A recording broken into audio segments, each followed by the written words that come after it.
الحمد للہ رب العالمین والصلاة والسلام علی خاتم الانبیاء والمرسلین وعلی آلہ واصحابہ ومن تبعہم باحسان الی یوم الدین، اما بعد۔ محترم حضرات، آج سے جو حدیثیں ہمارے ساتھ ہیں،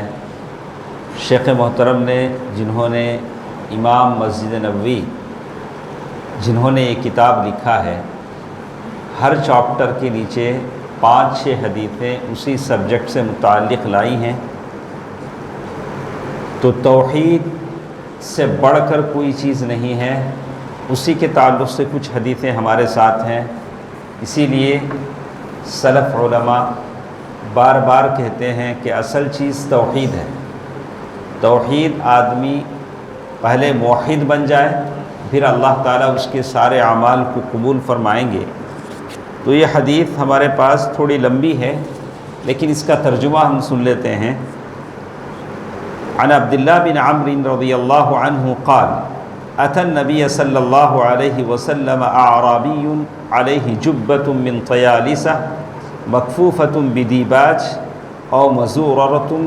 بدیباج او مزرورۃ بالدیباج۔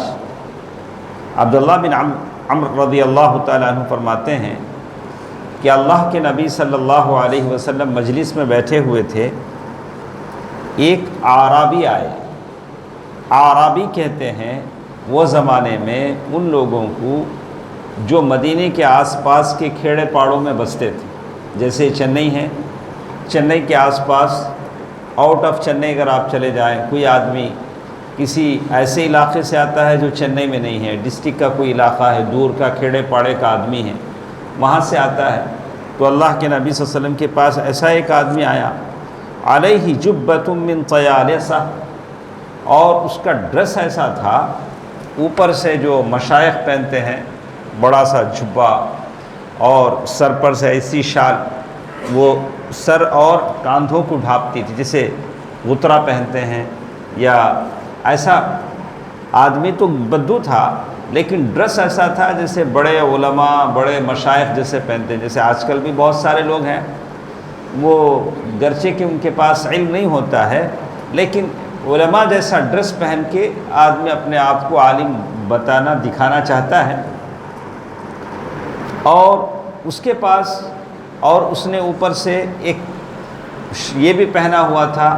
اور جو سبز ریشم والا تھا، ریشم کا تھا،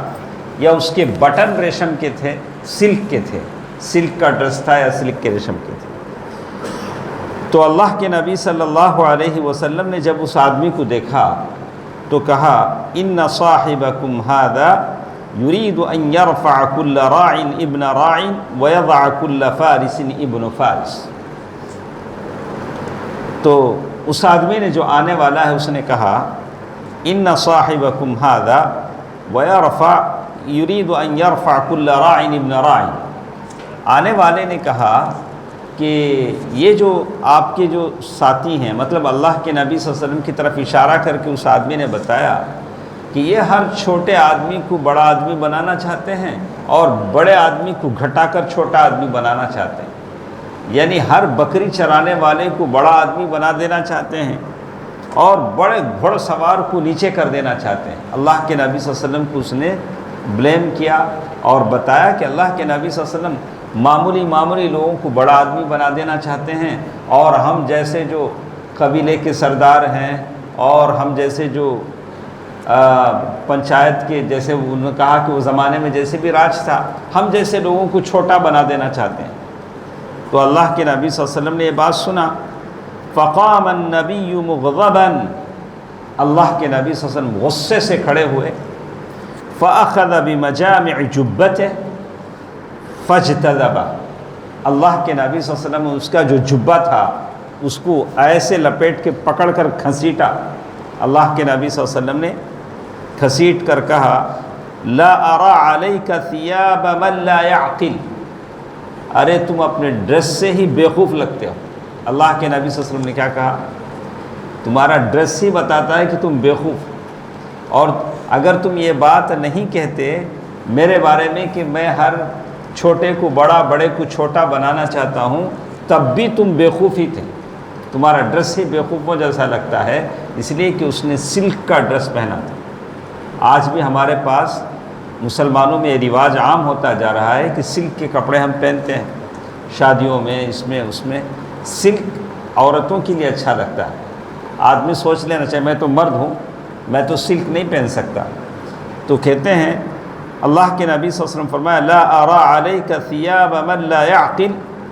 ثم رجع رسول اللہ صلی اللہ علیہ وسلم فجلس فقال، پھر اللہ کے نبی صلی اللہ علیہ وسلم اپنی جگہ چلے گئے اور بیٹھ گئے اور کہا ان نوحا علیہ السلام لما حضرته الوفاة،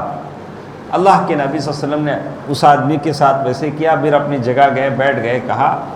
کہ چلیے میں تم کو نوح علیہ السلام کی ایک نصیحت یاد دلاتا ہوں۔ جب ان کی وفات آئی تو نوح علیہ السلام نے نصیحت کی، اپنے بیٹوں کو بلایا، بیٹوں کو بلا کر کہا انی قاصر علیکم الوصیہ، میں تم کو ایک شارٹ بریف، چھوٹی سی نصیحت کرتا ہوں۔ جب جان جانے کا عالم ہوتا ہے تو آدمی لمبا خطبہ دے نہیں سکتا، سکرات میں جب ہوتا ہے تو نوح علیہ السلام نے کہا انی قاصر علیکم الوصیہ، میں تمہیں اپنے دو بیٹوں کو بلا کر نوح علیہ السلام نے کہا کہ میں تم کو ایک نصیحت کرتا ہوں، دو باتوں کا حکم دیتا ہوں، دو باتوں سے روکتا ہوں۔ تو پہلی دو باتیں کیا ہیں؟ انہاکما عن الشرک والکبر، میں تم کو شرک سے اور کبر سے روکتا ہوں۔ شرک تو معلوم ہے، ہم جانتے ہیں، اور کبر کیا ہے؟ تو صحابہ کو اس زمانے میں سمجھ میں نہیں آیا۔ صحابہ نے کہا اللہ کے نبی ہم لوگ چاہتے ہیں کہ ہمارا ڈریس اچھا ہو، جوتے اچھے ہوں، یہ کیا شرک، یہ کیا کبر ہے؟ تو اللہ کے نبی صلی اللہ علیہ وسلم فرمایا کہ نہیں، یہ کبر نہیں۔ کبر کیا ہے؟ حق کو ٹھکرا دینا۔ اگر کوئی اچھی بات بولتا ہے تو کیا تمہیں کیا ہم نہ بولتے سو، تمہیں بولے سو صحیح کی، ایسے بہت سارے ہیں حق کو نہیں لیں گے، بلا کہ حق کو ٹھکرا دیں گے، حق کو نہیں مانیں گے اور یہ سمجھیں گے کہ ان کے پاس جو ہے وہی صحیح ہے، وہ جس راستے پر جا رہے ہیں وہی صحیح ہے، سامنے والا جو بول رہا ہے وہ غلط ہے، یہ کبر ہے۔ تو کہا دو باتوں سے میں روکتا ہوں، انہاکما عن الشرک والکبر وآمرکما بلا الہ الا اللہ، اور میں تمہیں حکم دیتا ہوں لا الہ الا اللہ، کہ اللہ تعالیٰ کے علاوہ کوئی عبادت کے لائق نہیں ہے، سچا معبود نہیں ہے۔ فإن السماوات والأرض وما فيهما، آسمان اور زمین اور اس کے بیچ میں جتنی چیزیں ہیں، لو وضعت فی کفۃ المیزان، اگر یہ ساری چیزیں ترازو میں رکھی جائیں، ووضعت لا الہ الا اللہ فی الکفۃ الاخری، اور ایک دوسرے ترازو میں لا الہ الا اللہ رکھا جائے تو لا الہ الا اللہ بھاری ہو جائے گا،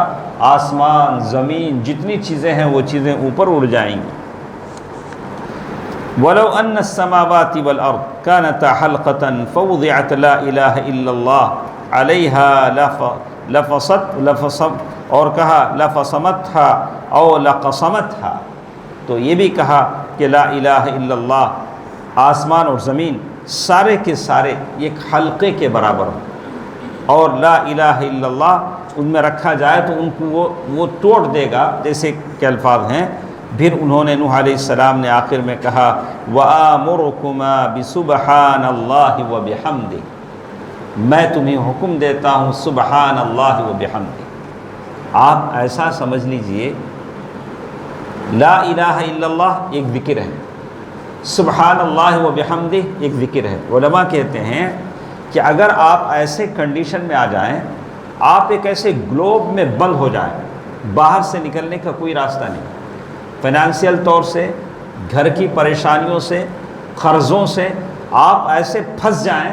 کہ باہر سے نکلنے کا کوئی راستہ نہیں، آپ ایک گلوب میں پھنسے ہوئے ہیں، آپ لا الہ الا اللہ پڑھیں، سبحان اللہ وبحمدہ پڑھیں تو آپ بچ جائیں گے، اس سے باہر نکل جائیں گے، قرضوں سے باہر نکل جائیں گے، پریشانیوں سے باہر نکل جائیں گے۔ لیکن بار بار سبحان اللہ وبحمدہ، سبحان اللہ العظیم، لا الہ الا اللہ، اس کو بار بار پڑھتے رہیں، لا الہ الا اللہ، لا الہ الا اللہ۔ تو کہتے ہیں فَإِنَّهَا صَلَاةٌ، نوح علیہ السلام نے کہا فَإِنَّهَا صَلَاةُ كُلِّ شَيْءٍ، یہ ہر چیز کی دعا ہے، ہر چیز کی تسبیح ہے، ساری چیزیں اسی کی تسبیح بیان کرتی ہیں، لا الہ الا اللہ سبحان اللہ وبحمدہ وبہا یرزق کل شیء، اسی پر سارے لوگوں کو رزق دیا جاتا ہے۔ آپ کے رزق میں کمی ہے، آپ مضبوط نہیں ہیں، تو آپ یہ ذکر کریں لا الہ الا اللہ سبحان اللہ وبحمدہ، اخرجہ احمد والحاکم وصححہ۔ اللہ تعالیٰ سے دعا ہے کہ اللہ تعالیٰ ان باتوں کی پابندی کرنے کی توفیق دے، آمین۔ والسلام علیکم ورحمۃ اللہ وبرکاتہ۔